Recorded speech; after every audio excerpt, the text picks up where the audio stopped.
What's up, and welcome back to another episode of Campfire Convos. On today's episode, I got my buddy Pate with me. And we're gonna have a little chat and catch up, because it's been quite a long time. But before we do that, we are sitting on some CLIQ Chairs ClassiQ 2.0s, sitting around the solo stove. We're gonna be sipping on some Brewbank Andy Shandy, as always. And at the end, we're gonna be sipping some Elijah Craig for our toast. That's all we got for the sponsors and stuff. I think we should take a sip of this beer because I want to see how you like it. I'm thirsty. Before we jump into anything. So, Pate, I'm glad you're here. Glad to be here, man. Appreciate it. Oh, we got to do the little tap. Can't forget the tap. Oh, we got to smell it. Ooh. It smells light.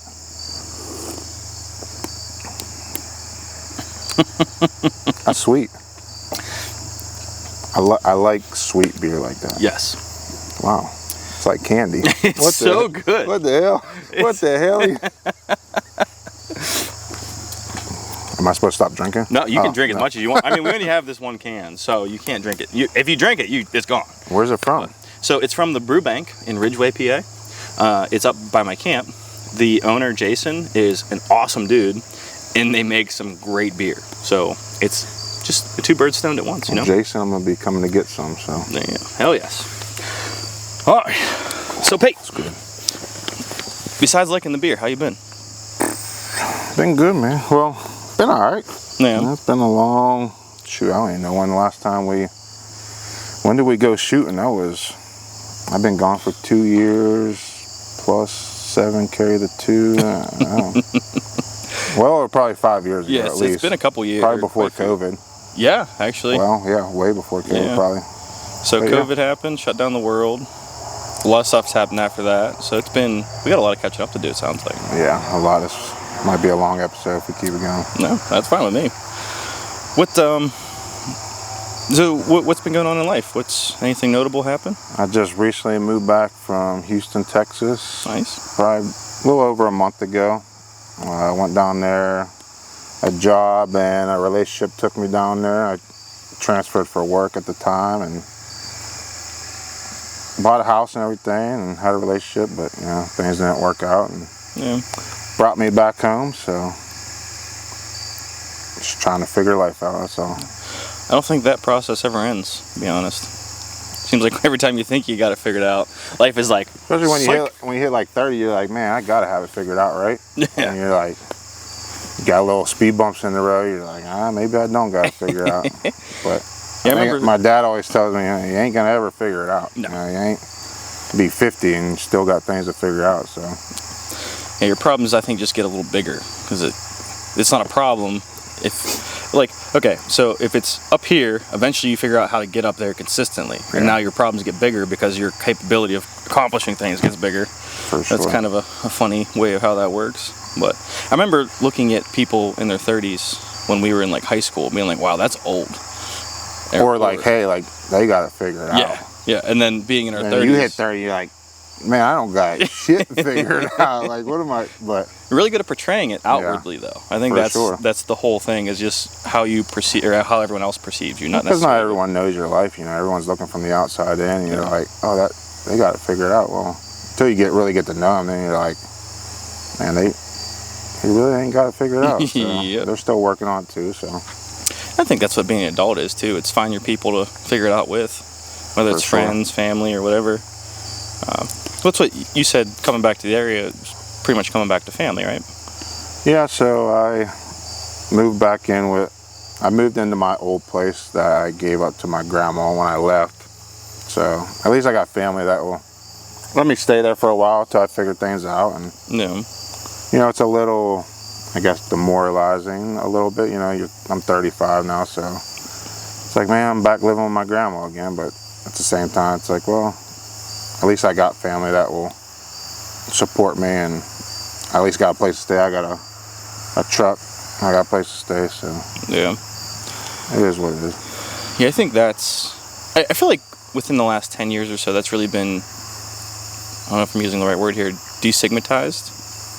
Where it's like, listen, I went to Salzburg, you went to Salzburg, stop using these big Well, that's why I don't know if it's a word word or if it's the right word or not. You're making shit up right now. But basically, it's more accepted, right? Yeah. Like being in your 30s and going back home. Like I moved out for the most recent time about a year and a half ago now. So I was 29, living at home with my parents. You're over 30 now, right? I just got 30. Jeez. Well, I say just got, but February I turned 30. But yeah, I mean, you're 29 years old, living at home, you're like, what the fuck?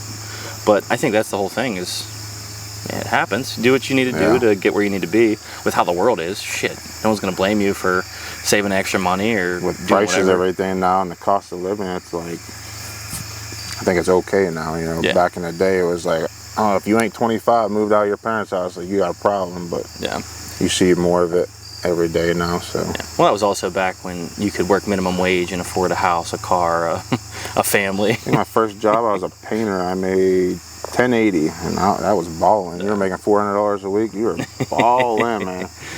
You could buy a couple dollar menu cheeseburgers. I remember in college, so it doesn't feel like that long ago, but I guess almost 10 years ago, kind of. I would go to McDonald's. I would get 2 McDoubles, 2 McChickens, and a large sweet tea with no ice. 1, 2, 3. It would cost me $6.36. You can't get barely any of those. You can't get a combination of any two of those. I was gonna say, that's one McChicken now. Yeah, $7. Literally. So I remember going to college too. I remember I went to Clarion University, and it's like a good old country town up there. And you're a broke college kid. I didn't get no job. I didn't have no job. I was on the football team. Like I ain't got no time to work. So you're just in the car, like scrounging up change. Like, oh, I got 50 cents. All right, I can get a cheeseburger today. Like, yeah. Not now. You gotta find some 20s in your pocket to to eat nowadays. Yeah. Especially to eat healthy. That's been the struggle I've had lately. Boy, I tell you what. I'm on a health kick right now. This ain't the first beer, but I lost. Not to get like way off track, but I lost 18 pounds since being home, so I'm on a good track. But like, just to buy some lettuce and some grilled chicken, and I mean, you're talking about $30 bill for just a couple of days. Meanwhile, you can go to McDonald's now and get a McDouble or something like that for a couple bucks. But that's like your dilemma when you're a little bit hurting on money. You're like, I need to eat healthy though too. But you're like, damn, I can't afford to eat healthy right now. So. Yeah, I try to get the cheapest thing that I can that's healthy-ish. My big thing is just trying to stay out of like the processed stuff. Yeah. So if it's not processed, we're good. But yeah, I've learned to just stay away from like the candies, the processed food, fried foods. So strictly like anything that's coming from the earth or an animal is what I try to eat. So yeah, and I think it's definitely the best way to be. I just feel better when I do it. You know what I mean? Oh yeah. When I'm not eating a bunch of processed shit, I just feel. Well, I had a cheat meal last weekend. I ate Panda Express.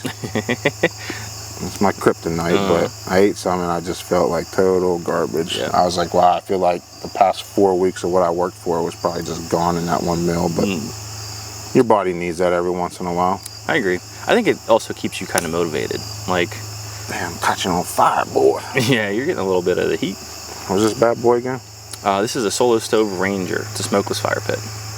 Yeah, it keeps the smoke away, which is good for this because it can be blowing straight at you and you can still see. Because if that was smoky, I mean, I could see, but I might get second-degree burn. Right? I mean, hey, it's a fire pit, so I guess it's doing its job.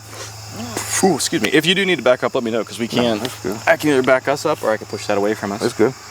But it's going to be a second before we need to add more wood because it's cooking. But eventually we got to because we got some sponsors we got to recognize, not recommend. But so what else you been doing? You I don't know. Let me rewind a second. All right. So we know each other from high school. A lot of our viewers, a lot of the people seeing this don't know me or you. If you're resharing it, they probably know you a little bit more than me. But tell us a little bit about you as far as like who you are, how you like how you would, I don't like using this phrase, but how you would identify. Like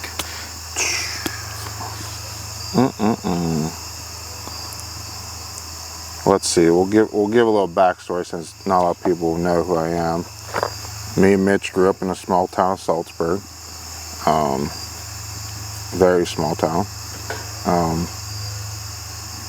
To try to make it out of a town called Salzburg is pretty difficult. I can't say I've made it. I've made anything. I've made an impact or anything. But I think with some of my life experiences and things I've been through in my life, I feel like I have some type of a voice now to where I can reach people. And so to like identify myself, I don't know. I'm just me. Like I don't portray anything that I'm not. I guess if we want to go into like the TikTok world where most people know me from, is I posted a lot of motivational and depressing stuff on there. So I don't know, I just speak and post whatever's on my mind or whatever I go through, and if it reaches that one person that could possibly save or help, then. But I don't know what I don't know what I would say like I identify as like. I don't know. Would you say you do like TikTok stuff enough where you like? Would you call yourself a TikToker? I guess, content creator, content. I'm on TikTok every day, so I guess I should probably be called a TikToker. I mean, 350,000 followers or whatever, but I still don't think like. Even when you get to that like point of reaching people and having followers and subscribers and all that, I don't think I've ever said like I made it or like I'm like famous. How some people say, you know, there's some people on there that got 10,000 followers. Like, oh my God, I'm famous on TikTok. Like, no, you're just a person that just has a little following and you've reached the audience, and I don't know. It's just what you do with the audience that you reach. So that's the thing that I've definitely tried to shift towards is it's not necessarily how many people you reach, it's how you reach them. And I think recently we've talked before we started, I started gaining some traction, and I think that's because I don't care if it pops off. I'm posting all of the things. So I think it's probably slowing me down to be posting, you know, I post stuff like the video that popped off was about dads. And then I have other stuff with my aunt talking about like, you know, being a woman and having daughters and having them being competitive, and there's all these different views. If I would just pick one and stick with it, I'd probably grow a lot faster. But I just putting out the things that seem to matter, and maybe it pops off, maybe it doesn't. Yeah, at the end of the day, you just gotta be yourself. Like, if you want to talk to a woman, if you want to talk to a man, your dad, your brother, a stranger, like, just post it. Just whatever. I think people chase like the trendy things on the internet and everything. So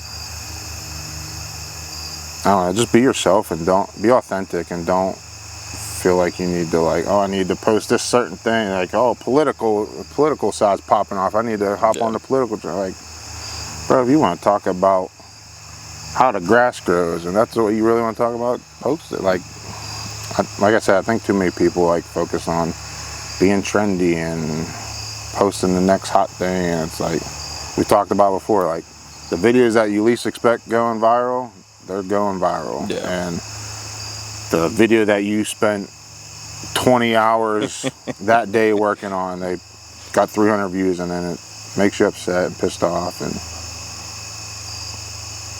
it consistently seems like the thing that's the most polished is the thing that performs the worst, at least for me, and it sounds like for you too. Yeah, for sure. And it's definitely disheartening at times, because you're like, oh, I put extra work in that because I wanted it to have that impact, and then, hey guys, this is me, I just had my cup of coffee for the morning, it pops off. Like, who gives a shit about my cup of coffee? Those videos that you work so hard on, they don't do anything, you're like, man, I just feel like quitting now. Like, what's the point of even posting anymore? Like, is this really gonna... Because I've bounced between so many ideas in my life, businesses, ideas, what to post, what not to post, and it's like, I come to a realization that it's like, man, just post whatever's on your mind, because you just never know who you're going to reach or who's it going to touch or anything like that.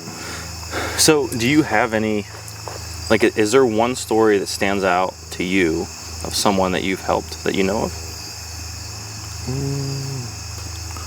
So when I first, like, I guess went big was 2021. I think it was, excuse me. So little backstory, I posted on TikTok right after like COVID. I think like everyone probably did. Got on the TikTok trend after COVID, and then I think I had like 1,400 followers, just doing little stuff like random videos, and then something in my head told me to talk about, I don't know, I said, 3 ways to kill yourself without feeling any pain. And then like I stopped. And then I was like, why are you still here? So that like caught people's like attention. It was like, I did not think, listen, I posted that video, I did not think anything about it. I was like, oh, just another video. Let me be motivational. Let me try to uplift people. Bam, went live. My buddy was in there. He was like, bro, like every time I refresh the page, like there's like another 1,000 like views, another 5,000 views. I was like, okay, like, all right, cool. I got a viral video. Cool, like whatever. Yeah. I think I went to bed that night. That night, I got off live, went to bed, got like 10,000 followers. I was like, bro, I made it. Like, because 10,000 back then was like, all right, like you're doing something now. Oh, yeah. Went to bed, woke up, had like 57,000 followers. And I was like, bro, call my boy, like lives out in California. I was like, dude, what is happening? Like, what do I do? Like, I don't know, like how to, being from Salisbury, little town, people don't pop off like that. People don't like become famous or anything like that. So it's like, I don't know how to handle this. Well, what was it? Less than 72 hours, we hit like 100,000 followers. So we went live. We met this girl that came in our live, and like I was told like from other people like that were already like popping, like, hey, like be careful, like you're gaining traction. Like people are gonna come after you and like ask for money and like try to extort you and do all this stupid stuff to get money out of you. Well, we had this lady come in alive and like started telling her story and was like, I just went through a breakup or a divorce or something at the time. Like I'm getting evicted from my house. Like I'm losing my car. Whether the story is true or not, we raised $2,500 for her in like 30 minutes. So like one of those things is like just like cool to do.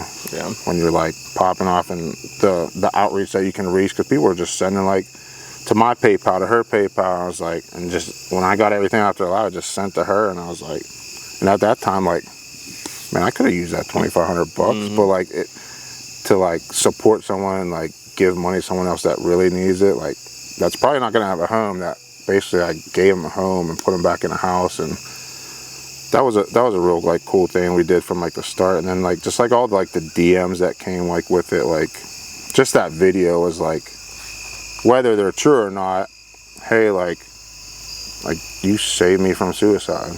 Like I was about to kill myself. Like when you get those type of messages, you're like, bro, like who am I? Like how do I have that type of impact to help someone? Or I don't know, because we just been through life, and you're just like, I'm not a nobody, like, but I'm just like a regular human being. Like I ain't got like a voice of like, I don't know, like a big time pastor, like influencer, like motivational speaker, like, so to like have like those DMs come in was like, okay, like I got like some type of voice, like I can say something and impact someone, even if it's that one person. That, I mean, out of the probably hundreds and thousands of DMs I probably got throughout the years, of if I just get that one DM of like, hey, like, you don't know me, I don't know you, like you saved me from like killing myself tonight, I'm like, all right, that's enough for me. That's way more than enough for me. Like,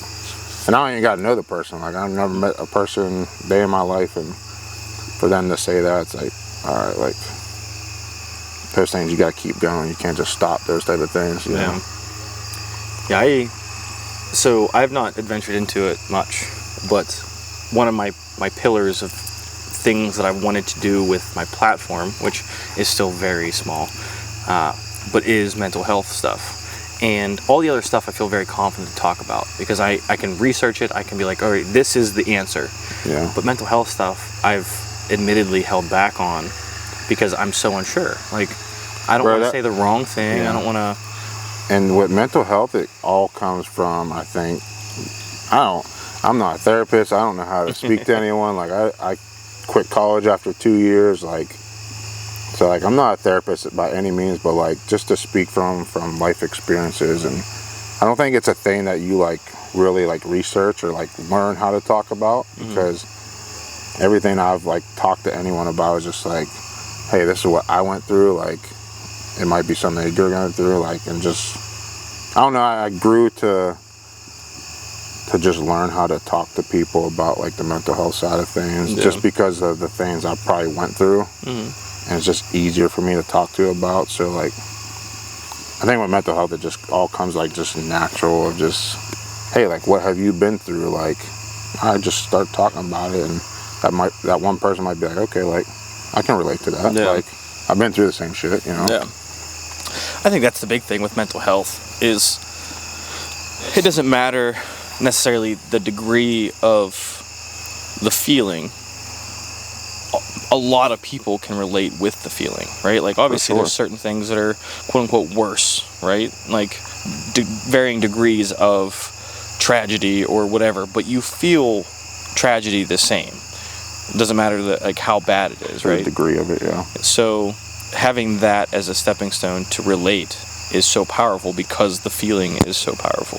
Yeah. So it's definitely a good thing to build around, because people care. People care about, I think it deep down, people care about each other a lot more than they let on, especially when given the opportunity to help. Oh, for sure. It's because you see the biggest, baddest, toughest guys out there that, F you, F that, like, I'm in my world, but then, like, when they have the opportunity to help someone, it's like, all right, like, you're a little softy. Like, come on now. Like, don't be afraid to help someone. Like, you're not afraid. Like, and I think the world needs a lot more of that. I'm a big advocate for, I'd probably say, men's mental health. I'm a guy, you know, so like, I can relate a lot more, but just mental health in general is just, because you don't know what people are going through, and you could sit down and just have a conversation just like that, and I don't know what you're going through right now. You could be effed up in the head right now. It might be on verge of who knows what. Yeah. This conversation could just help someone. Just, hey man, it's like settled me down. Like, I don't know. So I think having just real conversations with people can help for sure. I don't know. I'm probably just rambling at this point, but like. No, I think it's all important stuff to say. It's very difficult to articulate to a lot of people. Yeah. I think that's a big part of the problem is how do you discuss such a touchy topic with so many different... It's super emotional, but then there's so many different views on it and so many different answers on how to fix the problems that you're just going to have an endless discussion with endless number of people because it's so many varieties. So. For sure. But maybe we should... switch the topic up a little bit, and maybe we'll come back to it because I really love talking about men's mental health. I could sit here till the sun goes down and the sun comes back up and probably talk about this. So, and I'm very like comfortable and open. I talk to my chat and everything, and people in my videos, and I don't know, that's like my biggest thing of is just talking to people, just helping people out, and I don't got it all figured out. I'm not all there. I'm not some therapist that went to school for 6 years and makes $1 million a year. Like, I'm just a regular ass person. You know, so. Yeah, I'm same. I feel like my goal is to help people, but I'm just some normal guy. And I think if there's anything that I can recommend to people, especially dudes, right? Like, having these conversations and being vulnerable with other men specifically can really do a lot. Because like you said before, you don't know what I'm going through right now. So having this conversation could mean a lot more than you realize it. And I think you don't have to realize it to... I could sit here and say nothing to you. Yeah. And that could mean the world to someone. Just being in the presence of another male, or like, hey bro, just listen to me. Just be an ear that, because some people just don't got people to talk to. Like, I don't got everyone in the world to talk to, so to like just sit down and just chat with someone. But I think guys particular get this like stigma of like, I'm supposed to be tough, I'm supposed to not talk about my feelings and hide them all in. Dude, the worst thing to do is hide your feelings. Yeah. Bro, I'm telling you, if you sit in a room and you're by yourself and you're like, I don't need to talk to anyone, that is the worst thing you could possibly do to yourself, because you'll go in self-destructive mode and the world hates me and make things worse. And bro, just pick up the phone. Hey bro, you want to just chat? Yeah. Or you want to go grab a beer or something like that? Bro, like that could switch your whole attitude. And, I don't know. Yeah, I kind of piggybacking off of that. I heard this quote, and it basically says something like, men's mental health is becoming a lot more known, right? For sure. It's being talked about a lot more, but it's being treated like women's mental health, where it's like, okay, you're okay, it's fine, and basically it's trying to make them feel loved and supported, when really men usually want to feel strong and like competent. Yeah. Like they want to feel like they're able to overcome it, instead of feeling like they need some other people to help. And I agree with it in the aspect that I do think that's what a lot of men want. They want to feel like they don't need the help, and they want to feel reassured like they're going to be okay. But it's more of an internal thing than an external thing. So like, yes, it's great if you sit there and tell me that I can do it, but I'm not okay until I'm sitting here and telling me I can do it. Yeah. You know what I mean? Yeah, because there's people that will tell you every day, oh, you'll be okay, you'll be fine. Like, you know, you got a place to stay, you got a vehicle. Like bro, like, you don't know what's going on here. You don't know what I'm going through. Like, sometimes those words is just not enough too. Yeah. So it's like, I think being in the presence of someone and like, bro, I can come out here and just sit around fire. No, you say a goddamn word. Probably make me a whole lot of hell better, you know. For the record, you are welcome to do that anytime you want. Well, it's a little drive now, but I'll definitely come out for sure. That drive gets a lot shorter when you start enjoying it more. For sure. But yeah, I think that... Oh shit, I just had a thought. Where'd it go? What did you just say? Shoot, dude, my memory's gone. We're both doing it. For however many hits I took in football, I don't know. I can't remember how I got here. Shit. About the difference in guys and girls and what they need. Oh, yeah. Yeah, so just to rewind to that real quick. So, fucking lost it again. Shit. We can just move. We'll crawl back to the mental health side of things. Well, I wanted to get off of it, but now I kind of don't. Yeah. So if you're cool. Now we got a reason to get off it. But I'm sure with a conversation with me, you'll probably come back somehow. So fair. I'm gonna kill this beer. Can we get some more? Dude, that's good. Like what's the flavor like? It's called Andy's Shandy, so it's a summer shandy, or just a shandy in general. All right, leave some for you. Come on now. Dude, that's real good. I'm good at gauging. What percent alcohol is it? It's low. It's only like a 3.2. Oh, so you can drink That's pretty damn close. You can drink a lot of. Damn. Your memory's shot, but I guess your perception is pretty good. You gotta have one of them. All right. So we'll come back to the mental health part. Yeah, for sure. Actually, Carla, what time are we at? I feel like we're doing solid. Okay, cool. Well, since we paused for a second, I'm gonna throw a log on the fire, even though the fire is already too hot. All right. So, all right, Jim. Thank you for your log and for the support. If you'd like to be like Jim, which I highly recommend because Jim is awesome, there's a link in the description to buy a log, and that just keeps our fire going so we can have more conversations like this and hopefully get to more people and have a little bit more of an impact. Thanks, Jim. Thanks, Jim. Be like Jim. You know what? Jim's a cool name. Jim must be a cool guy, too. Yeah. I think I need to have... Yeah. Jim, cool. Yeah, we'll leave it at that. Yeah. I don't know Jim, but you sound like a great guy. You're supporting the logs and the cause. Hey, that's bars right there. Accidental bars are the best. Well, bars. Looks like I'm going to be a rapper tomorrow. What would your rapper name be? I've already had one. Oh, Oh no! not had one, but like I thought of one. Like I don't know why. Wait, I'm not gonna. No, I need it now. I need it now. You can't. I don't know why. It was like back in the day. It was like E-Tap Peasy, E-Tap, and I don't know where that came from, but it's always been there. E-Tap Peasy. Huh. But I think that would probably change now. Yeah. If I were to be, I would never be a rapper, but I don't know what I mean. You definitely give me rapper vibes. What? Yeah. I listen to straight country. Well, yeah. I mean, besides everything else about you, but like the general vibe, I'd be like, if you said you're a rapper, I'd be like, yeah, that makes sense. Like what type of rap?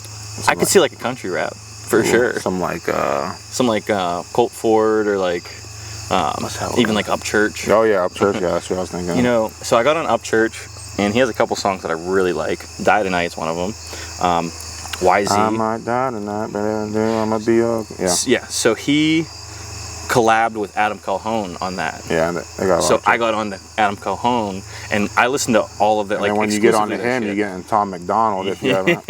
And he's more of the rap guy. Yeah, yep. And it's just a full rabbit hole of different music, and it's all like controversial, but like with a message, and it's a message that I really like. Yeah. I hit. So I think they hit a lot about like political views too. Mm-hmm. So like, if you support that side, the political side, then it really hits home for you. Well, the thing that I like about Tom McDonald the most is I almost agree with him 50% of the time, but because of because of how he delivers it and how he gives you shit on both sides, I'm like, no, I can appreciate that. Yeah. Like, He doesn't stick to one side. He's like gives both sides perspective on things. Yeah. And he's giving both sides shit, basically saying quit being a piece of shit and be a human. Like, at the end of the day, that's all you gotta be. Yeah. Like, bro, I don't care if you're blue, red, well, I don't know. That's the colors, right? Blue and red. See, I don't even know. Democrat, Republican. If you're a good human being, I'll like you. Yes. But I got diehard friends and people that support me that I love a lot. They might be Democrat. Yep. They might be Republican. I don't give a shit. Yep. I don't care what you believe in. Like, same. at the end of the day, you're a cool ass person. I can vibe with you, and you're respectful. I don't care what you believe in. Yep. You don't need to vote the same to be the same core, right? Like to care about people and to want this world to be better. And I feel like that's slowly coming around. Like I feel like it's slowly like turning to like where like people are respecting people and okay, you believe in that, I believe in this, have a debate. Okay, cool. Shake hands. We're still cool at the end of the day, but back in the day, I feel like it was ruthless. Yeah, for probably like the last 8 years. Like, especially like even like back in like high school, like even like I don't know, there's stories I can talk about, but like I feel like people were more ruthless back then. But I think it's slowly turning around where people are respecting people and boundaries, and you do got your bad apples out there for sure. But as long as you're a good human being at the end of the day, that's the only thing you can control. And if you can go to bed at night and be like, yeah, I did what I needed to do. So well, that brings an interesting question up for me. So we talked a lot about mental health. He's like, well, are you Republican or Democrat now? Yeah, I need to know who you voted for in the last election. Yeah. We're gonna end this now. I'm sure we're probably on even terms on that one with who we vote. Yeah. Who cares? Yeah. We don't need to talk about it.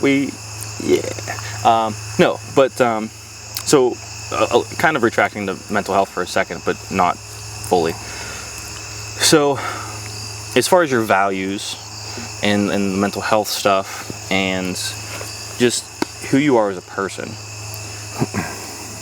do you hit with any ideologies out there? So religions or like anything like that you bring a lot of your personality or your values from? So I want to say I'm a Christian.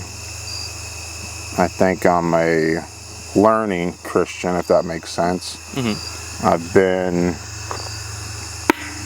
to church, been in the gospel, been in the Bible, everything. Steered away from it. Just life experiences, whatever happens in life, it steers you away. You come back, but I don't know. I feel like there's a lot of things that you can bring from the Christian side and bring it into mental health. I don't know if that makes any sense, but like,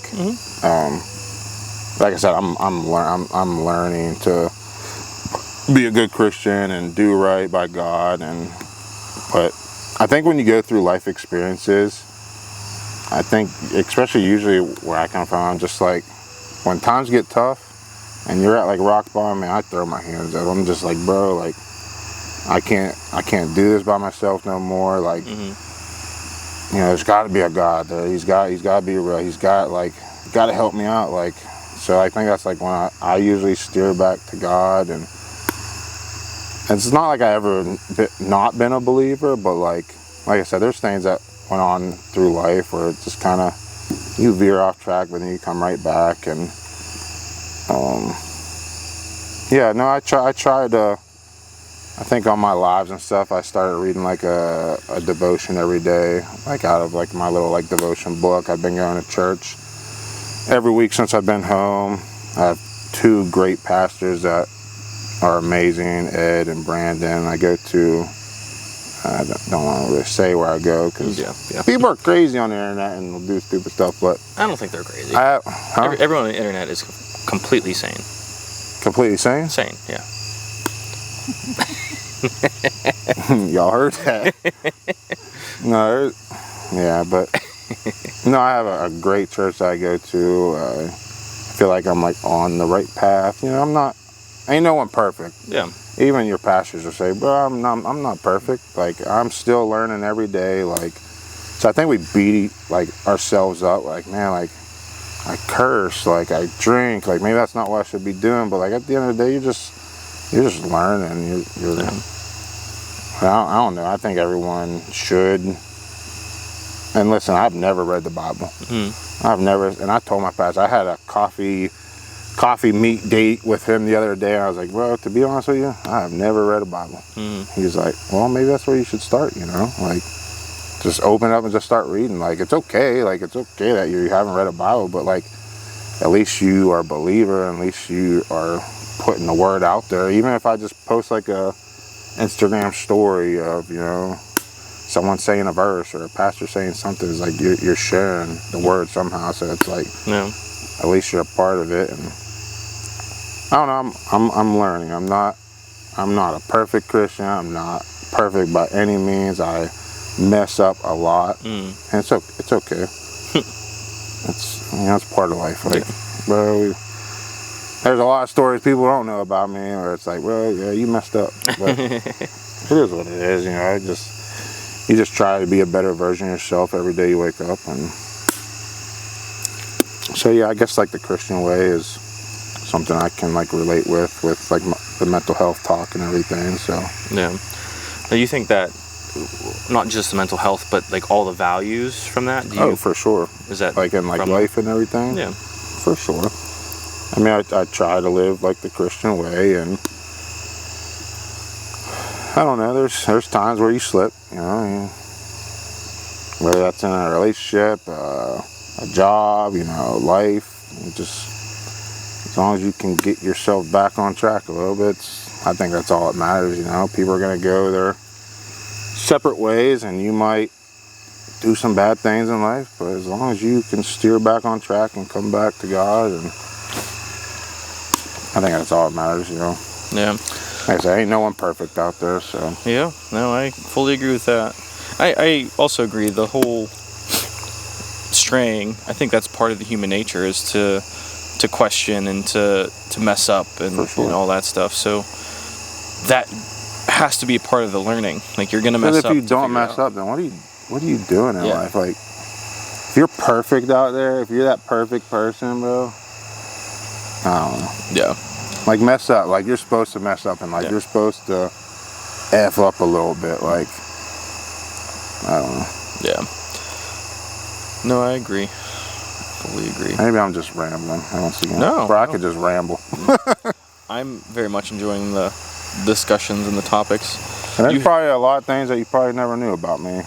Well, let's share. And a little backstory. Yeah. What year did you graduate? 13? I graduated 08. After I left college, I coached him for a year or two or something. I think I came back to high school, coached for a couple years. So, like, I don't think we've ever, like,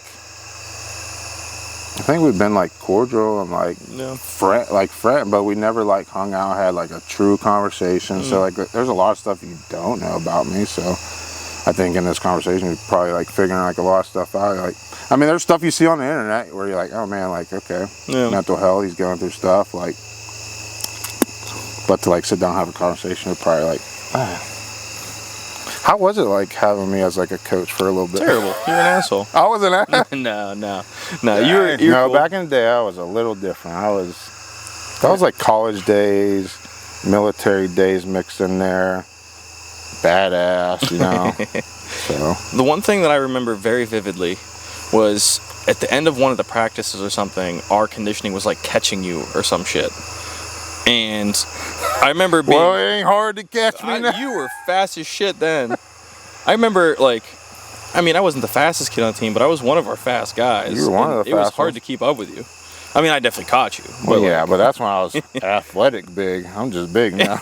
you're still pretty athletic big. No. Just different kind of... Like, you're more lineman big than, like... I'm more like, running back big. arthritis big now.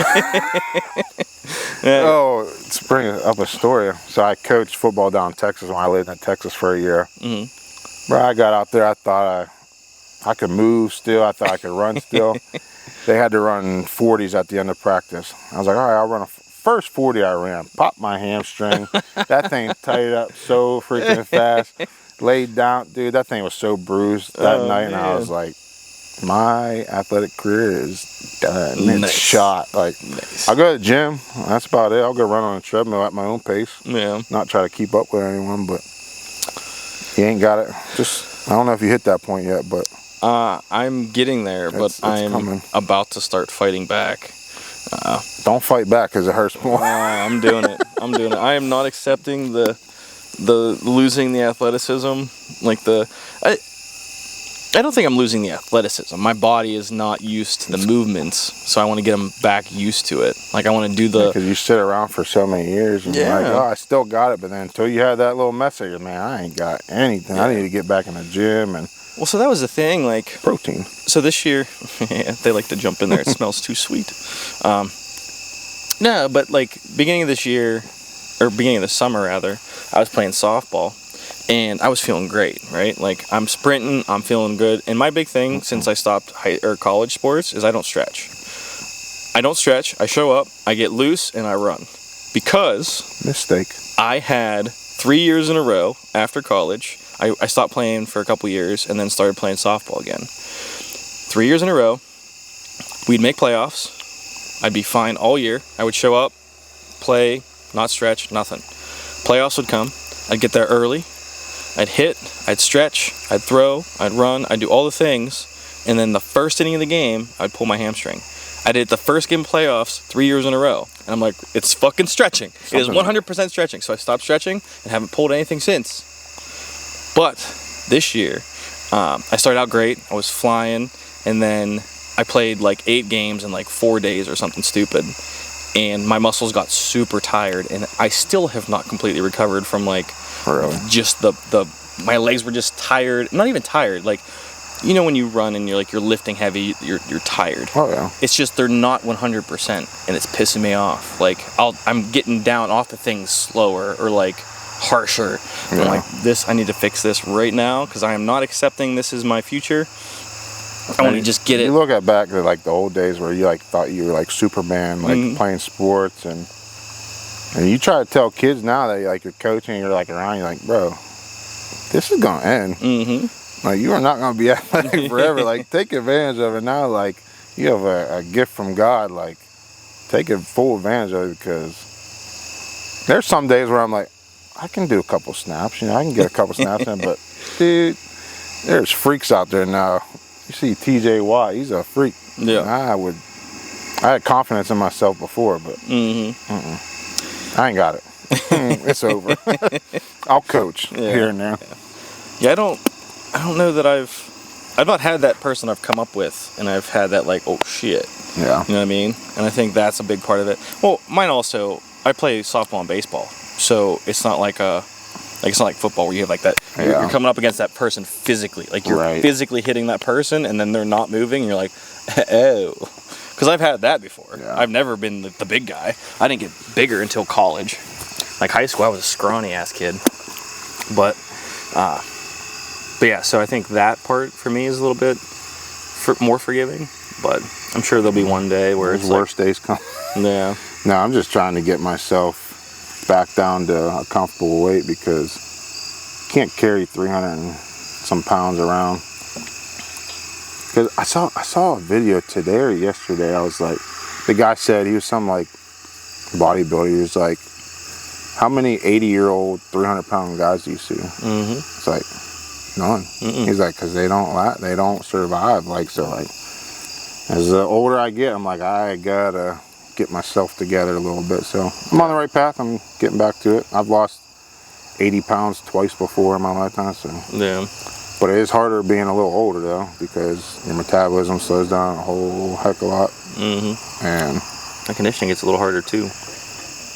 I mean, I just do like incline treadmill, and I don't run. Yeah. You ain't gonna catch me running unless I'm. I don't know. Maybe from the cops. No, I don't do that. Not anymore. I'm not a troublemaker. I'll run and go catch a dog or something. You know, I'm trying to get back into the gym and lose a little bit of weight. I'd like to lose like 20 pounds. It'd be great. Wow. I was doing great. I lost like 20 pounds. And then you start drinking some of these summer shandies and you got to the drinking season. Cut back up. That's how, especially up here being like colder weather, like you're like, oh, well maybe I guess summertime's drinking time too here, but I think more like wintertime, you're like, oh, cozy, have a nice cold moonshine, beer, like start drinking a little more. Like when they say winter weight, put on some winter weight up here. Oh yeah. Yeah, that is for sure. I am somehow the opposite though. Every time summer, dude, I feel like I gain it. Me too. Yeah. Because every winter that comes around, well, when I was here, I'm like, oh, I gotta lose weight for the summertime. Like I gotta get in shape. Like I can't. But then summer comes around, you're like, man, I'm eating like crap. Like I'm drinking. It's like, bro, this should not be. It should be the other way around. It should be gaining weight in the winter and then losing it in the spring. Literally. Well, so I think my thing is in the winter I got nothing else to do, so I'm like, I'm gonna go to the gym. And then summer comes and I'm like, I don't want to go to the gym. I want to go hang out with my friends. And they're then drinking, they're partying. Yeah, exactly. Eating hot dogs and hamburgers. Well, I'm camping, so I'm not eating the best, like healthy wise. And then I'm floating, so I'm drinking. Or, you know, I'm sitting around the fire, so I'm drinking. And in the winter, I don't hang out with many people. And if I do go camping, it's like super minimal. Yeah. So, yeah, it's just somehow stays backwards for me. But I'm convinced, or determined rather, to just keep it. I want to be the same all the time. I want to hit the gym consistently. I want to balance my like. Ain't gonna happen. I'm gonna make it happen, Pete. You know what? I'm gonna be confident. I'm gonna give you the motivation that you need. Okay. You are gonna do it. Thank you. You didn't say it very convincingly, and the eye twitch is kind of throwing me off. You're gonna do it. You know, I hope you do it. I hope you stick to your word. Yeah, me too. I don't stick to my word at all. Yeah. Go ahead. I tell myself every year, I'm gonna get in shape. I'm gonna hold on to my weight, bro. Here I am, 300 pounds again. I'm glad you said that, because one thing I really, really, really want to get better at is sticking to my own word. Like if I tell myself I'm gonna do something, fucking do it. Quit making excuses to not do it. Quit getting sidetracked and all this stuff. Do it.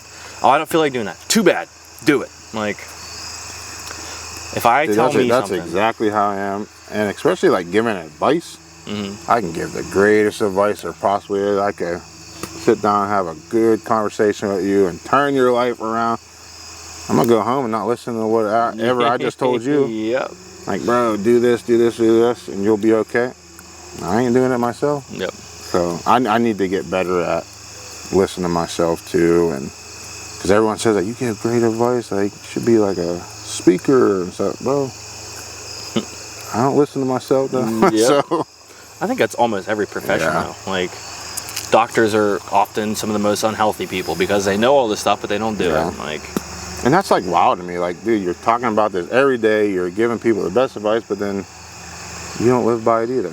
Yeah. And I'm so guilty for it. So yeah, it's crazy. Just some little things trying to clean up in life, and I think getting older, you have more wisdom, or I don't know what they call it, but you get a little older and you're like, I start listening a little bit more to what you say. And you know, when you're young, you don't care. You're Superman. You're at the top of the world. Like, Yeah. You know, going back, if you want to get back to mental health, but I posted this post last night about 2016. If y'all watch the post, is when I was at the top of the world. I was doing security for Riff Raff at the time. I thought it was cool. I thought I was making it. But 2016 is when I tried committing suicide too. So I don't know where I was going with that, but I don't know, just being true and like listening to yourself. I don't know, bro. I don't know why I brought that up, but I don't know what triggered that in my head to bring it up, but no. Maybe it's talking about like doctors and stuff like that, how they got it all figured out and everything. You think you got it figured out, and then I don't know where I was going with that, Mitch. But so the contrast is the interesting thing. So like you said, you feel like you're making it because you're doing what a lot of people would consider as like a dream job kind of thing, right? Yeah. And then and you don't have, if you want to change topics, you can definitely say that. But like, what was going on in your life that made you feel so down? I think at that time, dude, breakups can crush a person like crazy. Yeah. Maybe in men, but in me, when it comes to a breakup, because I love hard. Mm-hmm. If I'm with you, I'm with you. I'm ride or die. Like, I'll delete social media. I didn't delete my TikTok, but I got off my TikTok 4 years ago for a female because I thought I was in love, you know. Mm-hmm. I love hard, but then and I'm not saying like a breakup, my breakups have been all the girl, like it's been my fault too, but like when you go through a breakup, you're like, shit, like, I don't know, that hits me like a ton of bricks, because you spend not your whole life, but like you're fully invested in this person, you're living your life with them, you're doing all this stuff, and then at a blink of an eye, you know, your whole world's like turned upside down, and you're trying to figure it out. And I don't know, especially with my last one, like I moved to Texas, bought a house, you know, had a family going, and then it didn't work out.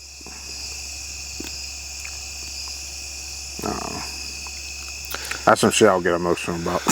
Oh, you're very But welcome. no, like, I don't know, because I think I'm okay at some points, you know, you're like, I'll be okay, like, I'm cool, like, life goes on, but you sit there and think of things, and I don't know, I'm just rambling again, but no, I think breakups are tough, especially if you're like fully invested in that person. And you know, I moved my whole life down there and bought a house, started a family, and then you turn around and you're like, shit, I'm back in PA, like, Yeah. so trying to like live your life again. But it is what it is. At first, I mean, it's very fresh too. It's only 5 weeks since being home, but at first you go through that stage of depression, like bro, like I messed up, like I should still be there. And then you're like, man, like it's okay for people to, like, people fall out of love, like maybe we missed that spark, that opportunity to like reconnect or like find it again, but I don't know. I think I'm at okay terms now. And I don't know how we started talking about relationships, but I don't know, that's a big thing in my life too right now. So Yeah. trying to get over a breakup and figuring life out, and people see me bawl my eyes out on the internet, bro, over girls. And Yeah. I think it's okay to be vulnerable. It's okay to show emotion. It's okay to cry. Like, there's gonna be people that judge you and be like, oh, like, you're some big dude, you shouldn't be crying on that. Bro, like, respectfully, you know, give them the bird. Like, like it's okay. Like, people got emotions. People know me on TikTok. I'm an emotional freaking wreck sometimes, but Yeah. you always figure out, you always pick yourself back up and figure life out. And that's what path I'm on right now, is just figuring life out again. So Yeah. that could have went south real quick in that conversation, but I held it together. I'm tough. If we would have had this conversation probably about 2 weeks ago, I would have been out here acting like it's raining or something. Well, I want to ask you a few more things on that, if you're okay with it. But before we do that, I'll throw another log on the fire here. Heck yeah. Jim. So, no, this is another one. Oh. So Jim was the first one. Jim. This is Julia. And Julia. Julia, thank you so much for your support. Be like Jim and Julia. Click that link down in the description, and you can buy us a log and show us support. Keep the fire going, and keep these conversations happening. So, Heck yeah. Thank you, Julia. I appreciate you. Praise hell, praise Dale. Okay, so back to the topic. I want to know your thoughts on this. So, seeing you blow up and it being very mental health targeted, my view on it was the reason that it hit so hard was because looking at you, right? You are basically like the poster boy for like big man, right? Like you're a physically big dude. You take care of yourself. You are that big dude that Tough guy. yeah, literally just a big tough guy. So to see you, this big tough guy, be so vulnerable and so quote unquote weak with that, I think is why people hit with it. So, and that was my view at least. Do you think that's why you've had the reactions? Well, like you said, you got some of the suck it up, don't be a wuss. Oh yeah. But do you think that it hits so hard for other people because you do give that vibe? I think so, because if you didn't know, like if you knew me before and then you looked at my content, it's like, bro, like this, I don't remember him as like that type of person. Like, and I think that opens people's eyes though. It's like, okay, like he can be vulnerable. Like it's okay. Like it's cool. Like, and like I said, I'm nobody. Like I'm just a regular human being. But to see like that big guy, quote unquote, like tough guy, which I don't think I've ever claimed to be like a tough guy, but people look at you and you're like, oh, like he's a big dude, he's tough, like. Yeah. But I'm a teddy bear at heart when it comes down to it. Let's be honest. Like if people really know me, I'm a softie inside. But no, I think it hit home for a lot of people just because of the image that I portray. And if you're seeing me the first time, but then hearing me for the first time too, you're like, oh, like I thought he was just some like big guy, and like working out or talking about bull crap, but then when I get into like the mental health side of things and talk about it, like, oh, like okay, like where I break down and cry, I have moments where I freaking bawl on it in front of thousands of people. It's not my proudest moments, but it's just how I feel at that time. And I think I have more, this is crazy to say, but I think I have more friends and supporters on the internet than I do in real life, because your best friend, your biggest friend could not be there for you in a time of need, Oh yeah. Compared to someone that you just met on the internet that's typing away, messaging you, hey, you okay? Like, right now my best friend saw that video, so like why didn't he reach out to, like, yeah. I'm not saying like no one did, but like to have like people on the internet reach out is, I don't know, so much more coming from like a stranger compared to like your friend or something like that. And I've had friends reach out too, but yeah, I think it's I'm with you, but I'm not at the same time. Yeah. Because like it's easy to be like, oh hey, I don't have to help this dude, but I can say, hey, like hope it gets better. Yeah. And this is from my view, seeing it from like some people. Like I've had friends posting stuff like this. I've even had it with you sometimes where I like shoot you a message like, hey man, like just checking on you, like I'm here if you need anything. And I appreciate that. Like even if I don't respond or I just say thanks, like it means a lot more to me than, because in those moments of hurt or anything like that, like you might not have words to say back to that person. Yeah. Like you might just be going through it, but like the next morning you wake up and like, oh, okay, like that person actually saw like what I was going through. So like, I mean, a message from you, I mean, it meant a lot. Don't think it went unnoticed or anything, or so.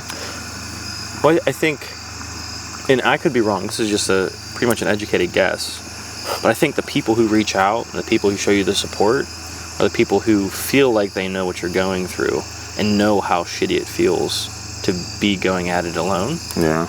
Like, that's been my view on mental health specifically, is I got through a lot of shit that I didn't think I was going to get through because I told myself I was going to do it.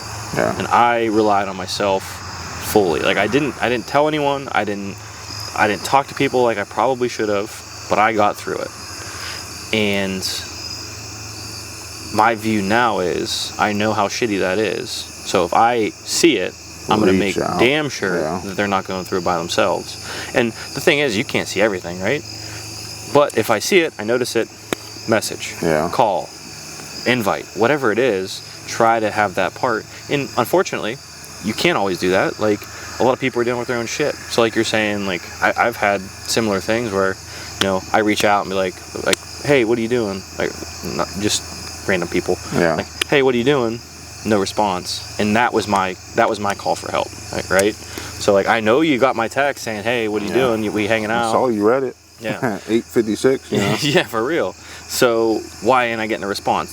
They don't care about me. It's like, no. Well, they might have their shit going on too, and that's where I'm trying to get, is like, just because they don't have the energy for it in that moment doesn't mean they don't care. Yeah, that's how it was like for like the longest time of like, oh, that person didn't reach out to me, so they must not like me. They must not care for me. Like, oh, they blew plans off on me. Like, they didn't hang out with me that day. Like, bro, people got stuff going on too. So like, getting older and going through experiences and everything, you're just like, bro, you gotta just, because guess what? That same person that you hate now because he blew you off, you don't know what he's going through. Yep. You might be having a hard time too. He might just be in a funky mood and not wanting to talk, you know? Yeah.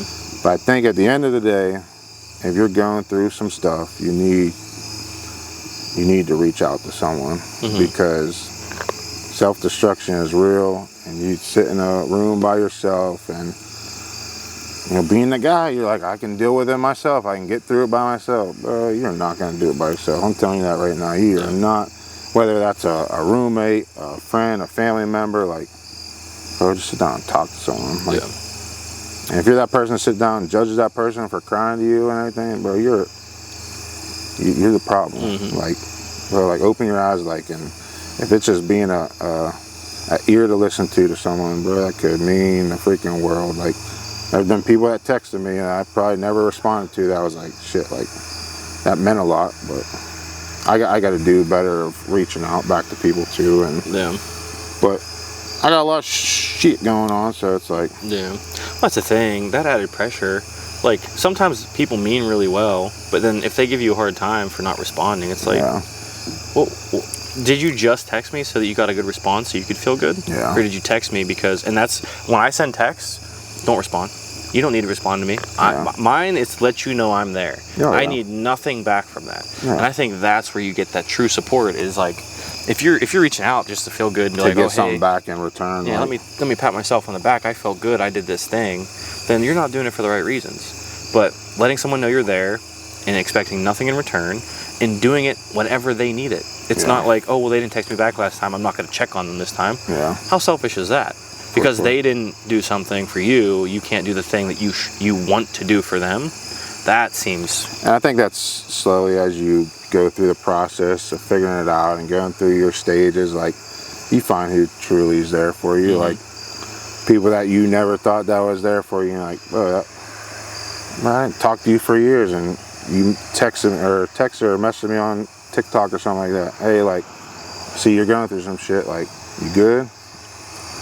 Like, that's how you know, like, there's true people that, and that's the people you need to keep closer. You're not like, you know, fake TikTok friend that's there because you got the followers and it's cool to be around you and get clout off something. Like, bro, you'll find as you grow into the social media world, which you will, because I believe in this podcast and it's going to do great things. Thank you, man. But you will slowly find out who's really there for you and who's just fake. Yeah. And it's going to take some figuring out for sure, because you're going to be like, oh man, this person's cool. Like, they're supporting me. They're throwing money my way. Bro. Yeah. I'd be the same person talking behind your back too, for sure. I don't doubt that. Fortunately, I've had my share of those friends. Yeah. So I think everyone goes through those things and figuring life out, but yeah, better to go through it and figure it out than to catch you at the wrong time. for sure. But Carla, what time are we at? Like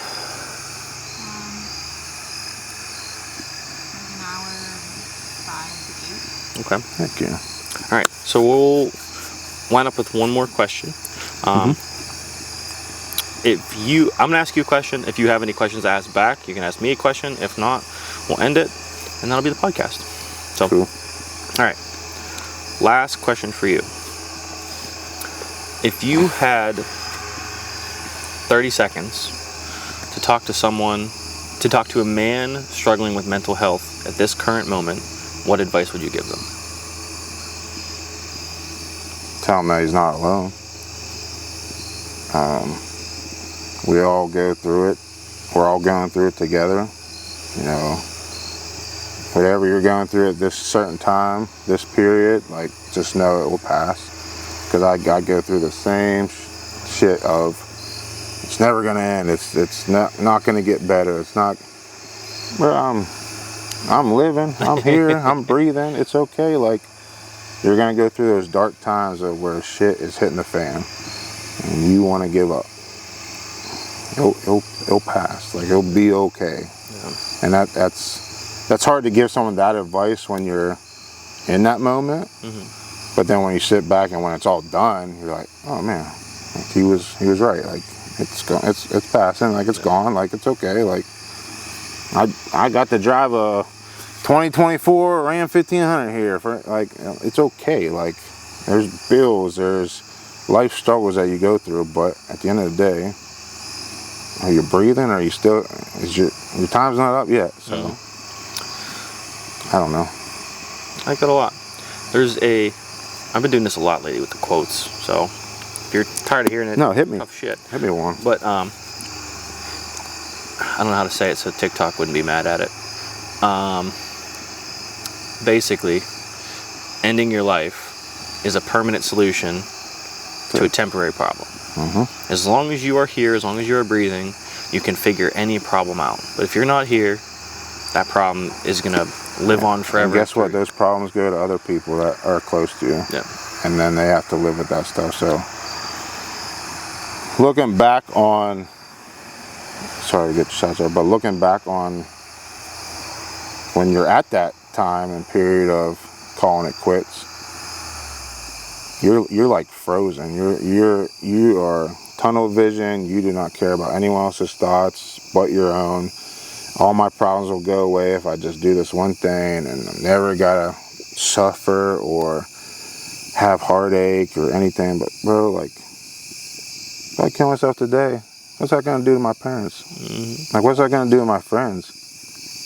I mean, we know someone that's already went through this. One of my best friends back in the day, bro. It's been what? 2013. Let me do some math real quick. How many? 12. 12 years, okay. I'm off. But there's not a day goes by where I still don't live with that moment. I still don't look back and be like, what could I have done better? Like, what could I have reached out like that night? Could I have done anything to keep him here today? So, like, until you're like, I don't know, you don't be selfish in the moment. Don't try to think about everyone else who it's going to affect. And at the end of the day, your life is good.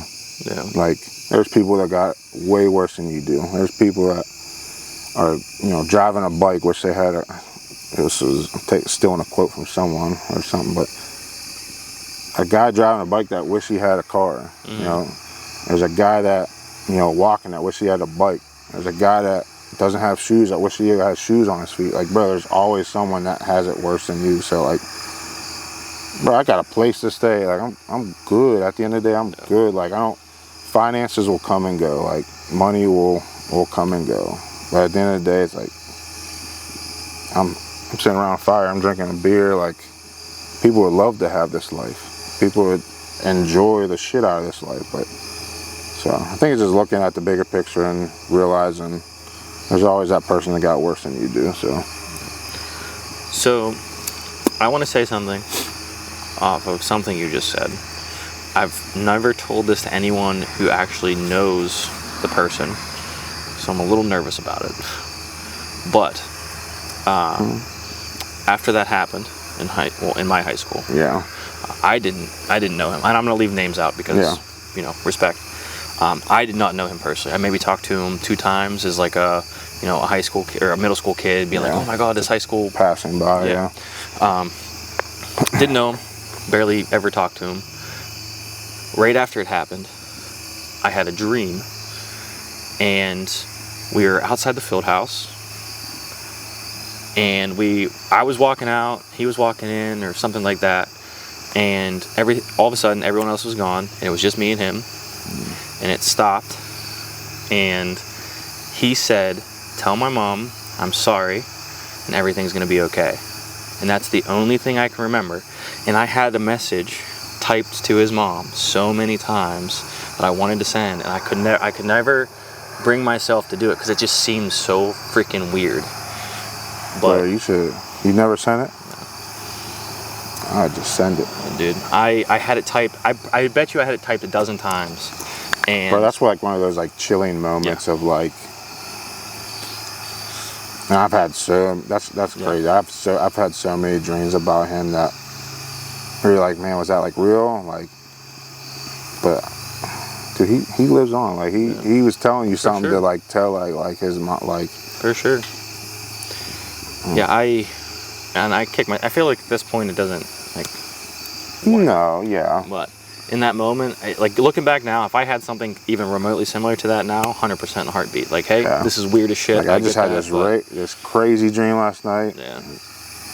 But that's wild. I figured you'd be a good person to share that with, because. Heck yeah. But well, you got any questions for me, or you want to wrap this up? Shoot. No, that was fun, man. It was enjoyable. Enjoyed it? Good. For sure. I got a question for you then.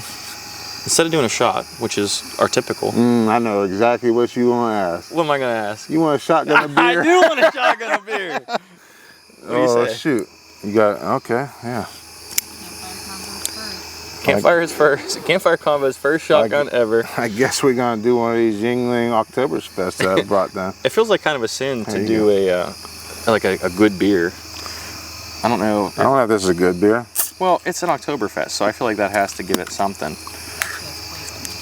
Let me throw my chew out for that one. All right, we have to remain seated though, because if we stand up, I think won't be able to see us. Yeah, you're definitely not, because you're talking. The reason why we're doing a shotgun is because I kind of went viral on the internet of showing my Korean friends how to shotgun a beer when I went over there for work. Went a little viral, you know. It's a little proud, cool moment that I've had. But that's so funny that you did that. I'm so glad you called it out too. You're like, once when you said, we are gonna take a shot of that, we're shotgunning a beer. Yeah. I don't know why I didn't think of that. Yeah. All right. Well, to all your friends in Korea. I haven't did one of these in a while. Hold on, let me. Tap and go. Oh shoot, here we go. Cheers, buddy. Cheers. Thanks for being here. See, I messed up. Come on now. I'm supposed to be the professional. I thought that was him finishing, and I was really disappointed in myself.